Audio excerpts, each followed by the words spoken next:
What's up mga pamangkin? Kumusta kayong lahat? Isang pagpalang araw sa ating lahat. Panibagong araw, panibagong pag-asa na naman. Para nga sa pagpapatuloy ng aking ulam serye, ito naman ang aking menu for today. Pagkatapos ko nga maghatid kanina, dumiretso agad ako sa may supermarket. Gusto ko nga magprito ng isda at saka magbulang lang ng gulay. Para nga daw pampahaba ng buhay. So ayun na nga, aring isdang aring ang aking natipuhan. Karaniwan ang tawag nila dito ay tamban. Hindi ko rin lang alam kung anong pagkakaiba nito sa manamse at saka sa Don Pilas kung tawagin. Ito din kasi yung murang isda na inilalako nila doon sa probinsya namin. At bumili nga ako nito ng 15 piraso. Tamang tama nga lang ito, pamprito. At tatanggalan ko na nga pala ito ng kaliskis. Pati na rin ang hasang at saka bituka. Pero kung ito'y sariwang sariwa ay kahit hindi na, ilang hugas lang ay pwedeng pwede na. Ito nga palang isdang ito ay napakatinik. Kaya ipiprito ko na lang ito ng medyo malutong. Balik tanaw muna ako nung ako bata pa. Ito palagi ang binibili ng aking ina. Palibhasa nga ang presyo nito ay pangmasa, kaya ang isdang ito sa amin ay mabentang mabenta. Kalimitang luto namin dito noon ay sinaing, tapos nakabigkis sa murang dahon ng saging. Susukaan ng katas ng kalamansi ay pagkakasarap na ng patis noon. Talagang patis pa nga lang ay talagang ulam na. Napakasarap din talaga ng buhay noong una-una. Yung tipong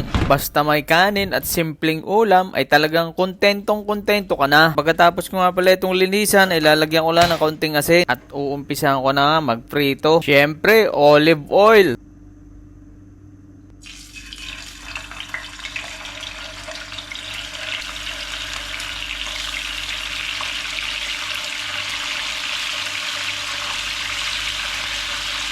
At habang piniprito ko nga ay yung tamban, ay di gagayatin ko naman itong aking nabiling sitaw. Bibihira nga pala akong makaabot ng ganitong sitaw, yung medyo matigas-tigas pa. Dahil nga siguro sa layo ng biyahe, kaya bago makarating dito ay talagang yung iba ay mga layot na. Hindi ko rin alam kung saang bansa ito galing o kaya may tanim na rin sila dito sa UAE. Kaya nga pag meron akong nakikitang ganito sa supermarket ay hindi ko na talaga pinalalagpas at talagang bumibili na ako. Bulang lang ang ganitong luto sa amin, hindi ko lang alam kung anong luto ang tawag nyo rito. Yung mga gulay na paghahalu-haluin. Bumili nga rin pala ako nitong kalbasa. Sigurado ka akong aray, napakagulang na. Aba, ay pag sa tigas na ring balat, anong kunat na ring talupan. Pero ayos lang yan dahil ito daw kalabasa ay pampalinaw ng mata. Sa pool nga sa pagkabata ko, iyan ay naririnig ko na kumain ka ika ng kalabasa para lalong luminaw ang iyong mata. Talaga nga namang matigas na malutong aring aking nabiling kalabasa. Pero mas maganda nga rin naman ito para hindi madaling malabog. Alam nyo ka pala yung salitang malabog. Ayun ay yung malabsak o sobrang lambot. Sinamahan ko nga rin pala ito ng mga ilang pirasong okra. Mahilig din kasi ako sa mga madudulas.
At ari nga pala ang aking inihanda para sa aming hapunan. Palagay ko na may sobra na ari dahil nga kami dadalwa naman. Bulang lang na gulay. Tapos ang kapartner ay aring piniritong tamban. Ay digay husay na naman. At kung ikaw ay kumakain ng gulay na ganito, ay siya, like mo na yung aking video. Sasamantalahin ko na nga pala para sa inyo yung magpasalamat sa mga taong sumusuporta sa aking channel. Kayo ang aking inspirasyon kaya ako'y nagpapatuloy. Maraming salamat po sa inyo at mag-iingat po kayo.